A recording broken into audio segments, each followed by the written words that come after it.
There were some common thoughts that were going through the minds of people on 9/11. Like, what are these victims, the families of these victims, going to do? How are they going to cope with this? What is ultimately going to come out of this? Is there going to be a new war? Who did this? But with Donald Trump, he was thinking about something else. You have one of the landmark buildings down in the financial district, 40 Wall Street. Did you have any damage, or did you know what's happened down there? Well, it was an amazing phone call I made. 40 Wall Street actually was the second tallest building in downtown Manhattan, and it was actually, before the World Trade Center, was the tallest. And then when they built the World Trade Center, it became known as the second tallest, and now it's the tallest.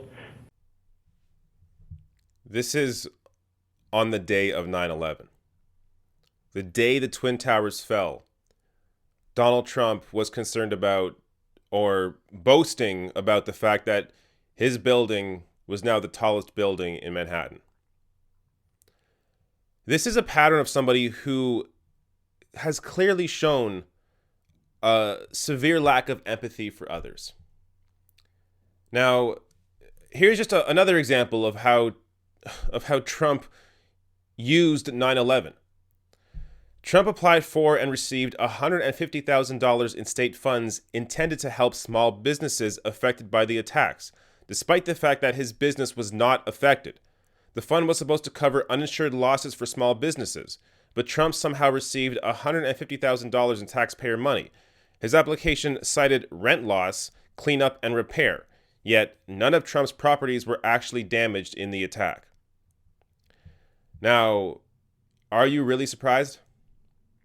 So look, I try to push this idea that people are able to evolve and change, and we shouldn't be held to things we said in the past, as long as we have shown that we have changed and evolved. But has Trump shown that? That Trump in that clip, and the Trump that took the $150,000, is this a different Trump than the Trump that is now the president of the United States? I don't think so. I mean, look at his first tweet today about the anniversary of 9/11. 17 years since September 11th. That's it. That was his initial tweet about September 11th, with an exclamation mark. It's one thing to cherry pick moments from somebody and paint a picture that doesn't represent who they are.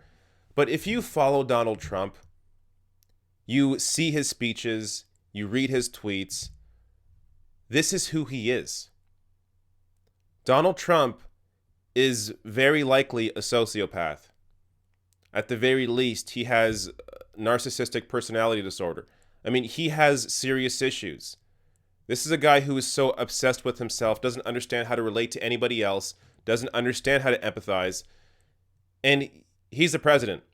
Now, I get it. A lot of politicians have sociopathic tendencies, but this is on another level. This really is uniquely Trump. Now, another example from today is this incredible picture with this tweet. So this from Doug Mills. Donald Trump and First Lady Melania Trump greet supporters as they arrive in Johnstown, Pennsylvania to attend the Flight 93 September 11th memorial service in Shanksville, Pennsylvania. And take a look at that photo. This is Donald Trump looking celebratory as he is arriving at this memorial service, with Melania actually looking like somebody who maybe gives a damn. Now again, if you were to cherry pick these moments out of somebody else's life, you can make it seem like they are somebody they are not. But if you follow Donald Trump, you know, even if you support him, you know this is who he is. He completely lacks empathy. He doesn't understand how to be a human. And this is really just, for me, empathy should be the central quality in any politician. You want politicians to be able to relate to the lives of everyday people. If they can't do that, then how do you know that they actually care to do anything to help your life? So empathy is an incredibly important quality. And obviously, Trump is not the only person to lack empathy in Washington. But come on, this is a whole other level. It's I laugh because it's comical. It's so ridiculous that this still has to be communicated to people, that people can't see this for themselves. Now, it's one thing too if he's actually putting in policies that help everyday people, but he's also not doing that. So this is somebody who is just a complete fuck up. And on top of that, he just does not give a shit and doesn't have the capacity to care about your life.